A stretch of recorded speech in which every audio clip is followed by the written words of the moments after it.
A short story with Gina Buck.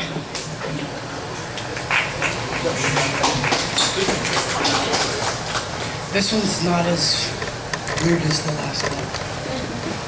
It's not as creepy.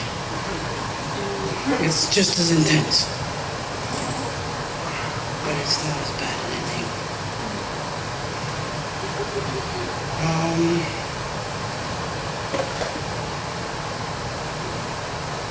It's about my dog.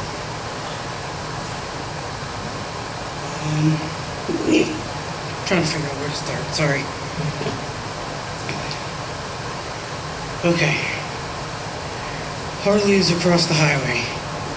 I'm trying to get him to come to me while there's a break in traffic. He doesn't come worth shit. He never did. This is gonna be hard. Bad. Traffic is coming.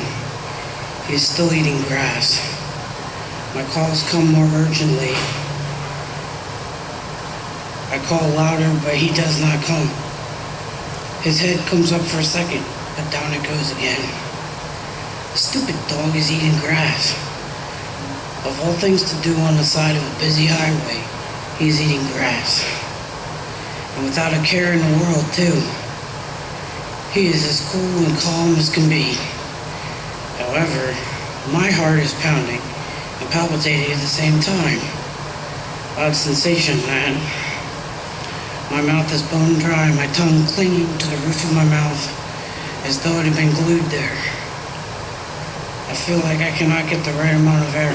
My chest hurts when I breathe. Hands and legs shaking. I watch cars and trucks come and go.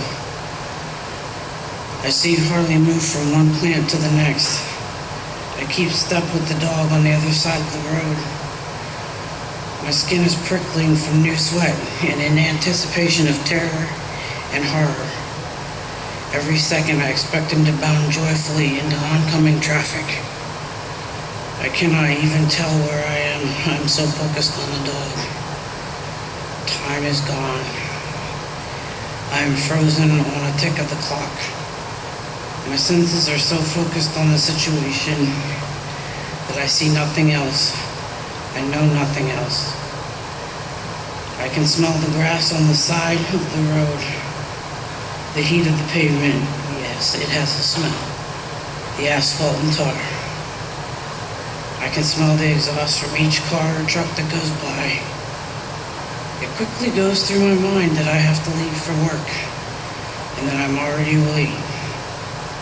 Just as quickly my mind turns back to the dog, the road, the terror. Another big gap in traffic.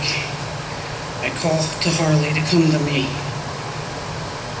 As my foot inches tentatively onto the blacktop, my heart begins to pound anew.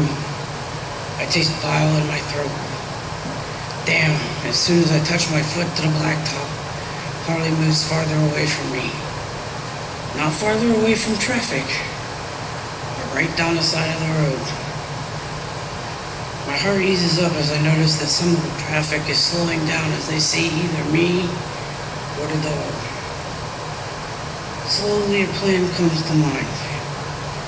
I walk in obvious fashion away from the dog on my side of the road, constantly looking over my shoulder to see what, if anything, Harley is doing in response to my movement. He has done nothing but look up at me and continue to eat grass. His demeanor reminds me of a sheep or cow, placidly grazing in a pasture on a bright sunny day. My whole body tenses as I reach what I feel is an ideal distance from the dog.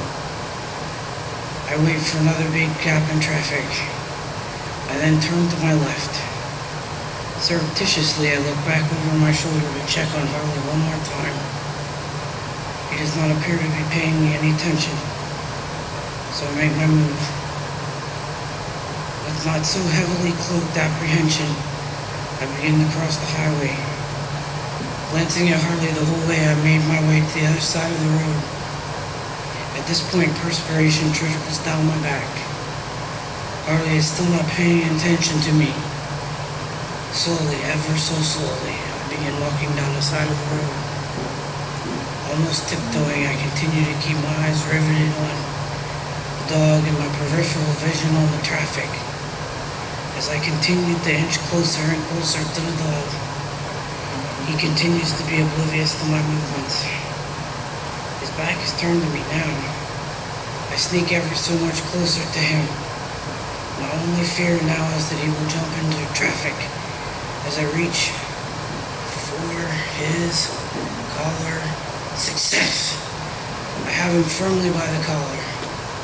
As we wait to cross the road, I find myself wanting to shake the crap out of him and hug him so tightly at the same time. And that's the end of it. No. Harley is my 6-year-old pit bull mix. He has never been loose on a highway. Okay? This came from a what-if moment. If he were to get loose somewhere, and it's never happened, it's completely a work of fiction. But I just wanted to, I didn't want to read that part and ruin it for everybody. But thank you. Thank